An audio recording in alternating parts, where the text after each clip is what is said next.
معزز سامعین کرام، آج کا جو پہلا سوال ہے وہ ہے بیٹی کی پیدائش پر اظہار رنج و غم۔ افسوس کے ساتھ کہنا پڑتا ہے کہ یہ غیر مسلموں کا، مشرکین کا، کفار کا طرز عمل تھا، ان کا طریقہ کار تھا، لیکن یہ وائرس آج کے مسلمانوں کے اندر بھی، بعض مسلمانوں کے اندر بھی یہ موجود ہے کہ جب بیٹا پیدا ہو جائے تو اظہار خوشی،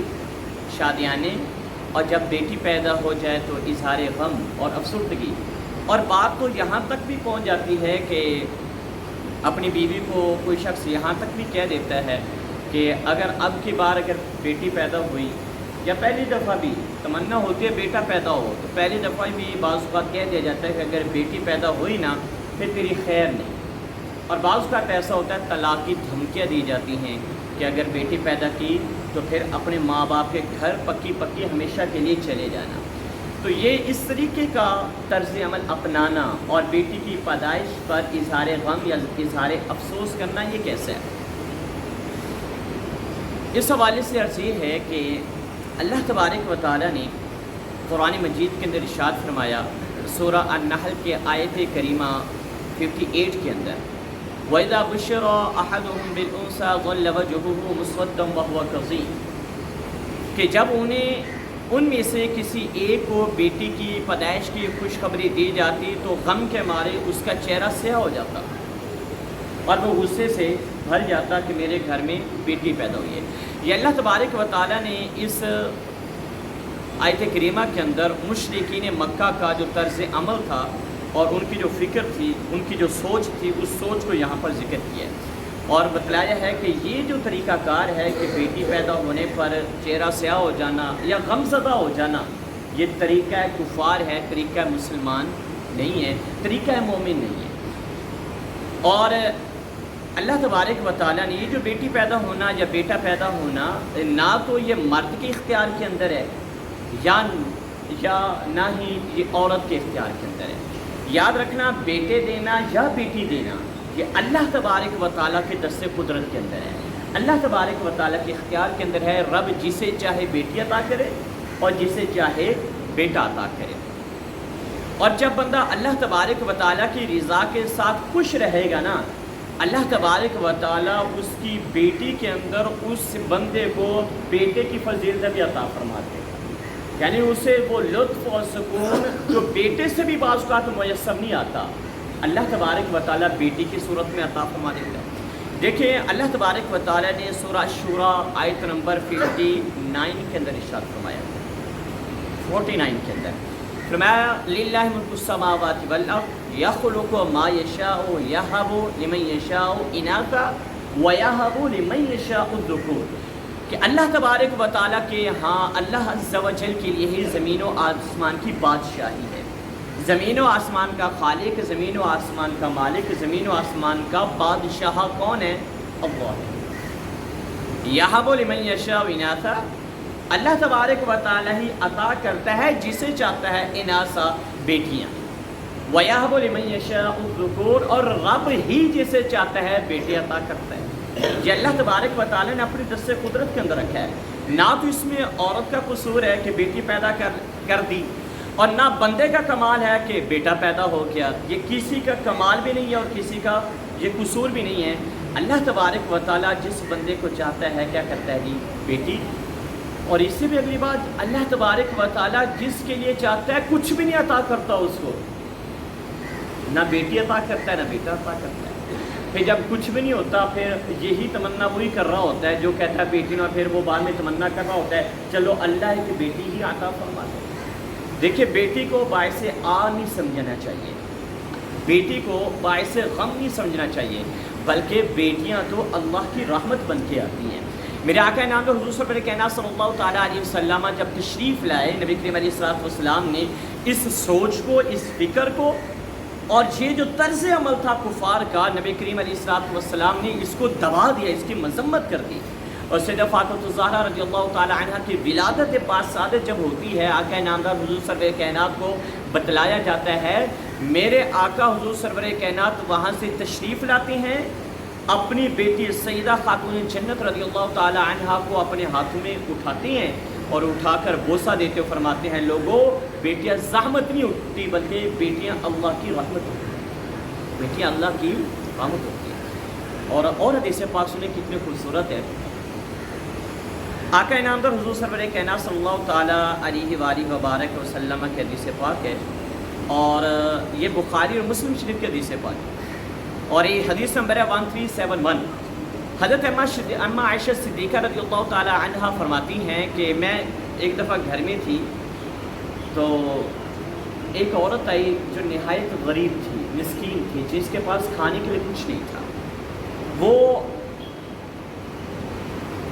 عورت جب اماں عائشہ صدیقہ رضی اللہ تعالیٰ عنہ کے پاس آئی تو انہوں نے سوال کیا کھانے کا کہ مجھے کھانے کے لیے کچھ دے دے۔ اماں عائشہ صدیقہ رضی اللہ تعالیٰ عنہ نے نا اس کو 3 کھجوریں دی، 3 کھجوریں۔ تو اس نے کیا کیا، ایک کھجور ایک بیٹی کو دے دی، اس نے بھی کھا لی، دوسری کھجور دوسری بیٹی کو دے دی، اس نے بھی کھا لی، اور تیسری کھجور وہ خود کھانے لگی تو بیٹیوں نے، ایک بیٹی نے تمنا کی کہ یہ بھی ہمیں دے دی جائے۔ بیٹی چھوٹیاں تھی نا، بیٹی چھوٹی تھی، بچے چھوٹے تھے، تو اس عورت نے کیا کیا، وہ جو آخری تیسری کھجور تھی نا اس کے 2 حصے کیے، ایک بیٹی کو دے دیا، دوسرا دوسری بیٹی کو دے دیا، خود بھوکی۔ میرے آقا حضور صلی اللہ علیہ وسلم تشریف لائے، عائشہ صدیقہ بڑی حیران ہوئی اس عمل سے، اس شفقت سے بڑی حیران ہوئی، حضور کے بارگاہ میں یہ ماجرا عرض کیا، یا رسول اللہ جی یہ ماجرا ہوا، ایک عورت آئی تو اس نے کھانے کے لیے مانگا، میں نے ان کو یہ پیش کیا، ان کو یہ دیا، ایک کھجور اس نے بیٹیوں کو دی، تیسری پھر آدھی کر کے بیٹیوں کو دے دی۔ نبی کریم نے کیا ارشاد فرمایا، سرکار صلی اللہ تعالیٰ علیہ وسلم نے ارشاد فرمایا اللہ تبارک و تعالیٰ نے اس کے اس عمل سے اس کے لیے جنت کو واجب کر دیا،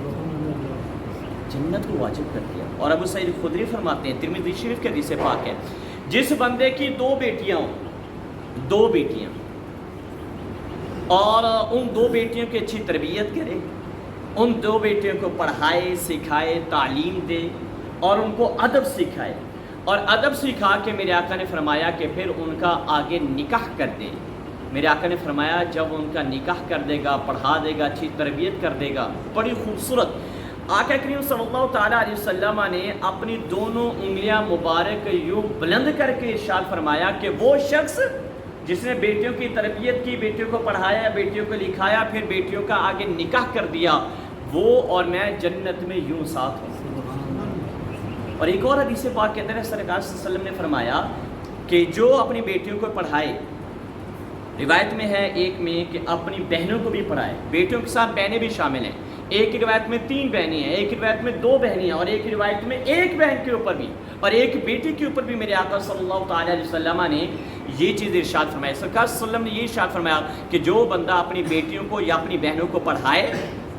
اور پڑھا کر پھر ان کی اچھی تربیت بھی کرتا ہے، ان کو ادب بھی سکھاتا ہے، ان کو دین بھی سکھاتا ہے، تعلیم بھی دیتا ہے، اور ان کا آگے نکاح کر دیتا ہے، میرے آقا نے فرمایا اس بندے کو سوائے شرک کے، شرک نہ ہو اس کے پلے، فرمایا کہ سوائے شرک کے اس بندے کو اور کوئی بھی گناہ جنت میں جانے سے روک نہیں سکتا وہ بندہ جنت۔ تو بیٹیوں کی تو یہ فضیلت میرے آقا حضور سرور کائنات صلی اللہ تعالیٰ علیہ وسلم نے بیان فرمائی ہے۔ پھر یہ اپنی بیویوں کو، اپنی زوجہ کو یہ دھمکیاں لگانا کہ اب کی بار اگر بیٹی پیدا ہوئی تو کیا کر دوں گا، ناطہ ختم کر دوں گا، تجھے طلاق دے دوں گا، تجھے ماں باپ کے گھر بھیج دوں گا ہمیشہ کے لیے، ان سے عرض یہ ہے کہ یہ عورت کے بس میں نہیں ہے۔ اگر آپ یہ سمجھتے ہیں کہ یہ بندہ کر لیتا ہے، عورت کر سکتی ہے، تو پھر آپ خود ہی، پھر ان کے لیے آپ خود ہی عورت کے بنا کوئی بچہ پیدا کر کے دکھا دیں، کبھی بھی نہیں کر سکتا، نہ مرد کر سکتا ہے نہ عورت کر سکتی ہے، بلکہ یہ اللہ کی دین ہے، اللہ جسے کیا کہتا ہے جی عطا فرماتا ہے۔ اور بیٹے بیٹیوں میں سے کمپیریزن کے حساب سے کون کس کے لیے بہتر ہے یہ تو کوئی بھی نہیں جانتا۔ آج معاشرے کے اندر دیکھ لیں، جس معاشرے میں ہم جی رہے ہیں، ہم دیکھیں کلمہ گو بھی ہیں، ہم مسلمان بھی ہیں، رسول اللہ کو مانتے بھی ہیں، اور قیامت کا بھی یقین رکھتے ہیں، ہر چیز کے اوپر ایمان بھی لاتے ہیں، پھر یہ والی روش جو ہے، یہ طرز عمل جو کفار کا، مشرکین کا ہمارے اندر کس طریقے سے سرایت کر گیا، تو اس وائرس کو ختم کرنا ہوگا۔ بیٹے اور بیٹوں کے اعتبار سے تو آپ دیکھیں کہ بیٹے آج کے وہ بیٹے ہیں، میں نے جمعہ کے اندر بھی عرض کی، عارف والا کے اندر ابھی حال ہی میں ابھی کا واقعہ ہے، کوئی 10-12 دن ہی ہوئے اس واقعے کو، صفاق بیٹے نے اپنے والد کو ٹوکے کے وار کر کے اپنے والد کو قتل کر دیا اس نے. اور پھر بس نہیں کی، اپنے والد کا جو سر تھا نا اس نے وہ دھڑ سے الگ کر دیا ٹوکے کے ساتھ. اللہ سب کی اولاد کو نیک بلائے، اس کا مطلب یہ نہیں کہ بیٹے سارے برے ہوتے ہیں، یہ والا پہلو بھی اس کے اندر ہوتا ہے. تو کون کس کے لیے بہتر ہے، بیٹی بہتر ہے یا بیٹا بہتر ہے، اس کے بارے میں رب تعالیٰ نے فرمایا آباؤکم، سورہ النساء آیت نمبر 11 کے اندر فرمایا آباؤکم و ابناؤکم لا تدرون ایہم اقرب لکم نفعا. تم نہیں جانتے، تمہارے باپ تمہارے بیٹے تم خود نہیں جانتے کہ تم نفع پہنچانے کے کون زیادہ قریب ہے، تم کو نفع پہنچانے کی کون زیادہ قریب ہے. باپ بیٹا کوئی بھی کون زیادہ قریب ہے یہ تو رب تعالیٰ ہی جانتا ہے. بیٹا بہتر ہے یا بیٹی بہتر ہے، تو رب تعالیٰ بندے کو وہی عطا فرماتا ہے جو بندے کے لیے کیا ہوتا ہے جی، بہتر ہوتا ہے. یہ طرز عمل بہرحال یہ بالکل ایک مسلمان کے لیے، مومن کے لیے مناسب نہیں ہے. بالکل مسلمان کو زیب نہیں دیتا کہ بیٹی پیدا ہونے پر اظہار غم کرے، بیٹی پیدا ہونے پر اظہار رنج کرے. میں کہ طریقہ کفار ہے. مسلمان بالکل بھی اس طریقے کو ہرگز نہ اپنائے، بلکہ بیٹی پیدا ہو یا بیٹا پیدا ہو اسی طریقے سے خوشی کرے جس طریقے سے بیٹے کے پیدا ہونے پر خوشی کرتا ہے. اچھا، بیٹے کے پیدا ہونے پر خوشی کا مطلب بھی وہ شریعت کے دائرے کے اندر خوشی. آپ مٹھائی بانٹیں، مبارکباد وصول کریں، اپنے گھر کو سجا لیں، لیکن جو شریعت نے چیزیں ممنوع کی ہیں، بینڈ باجا ڈھول ڈھماکہ، یہ چیزیں، اس سے بہرحال بیٹے کی بھی خوشی پر اجازت نہیں ہے. واللہ عالم و رسول عالم، صلی اللہ تعالیٰ علیہ وآلہ وسلم.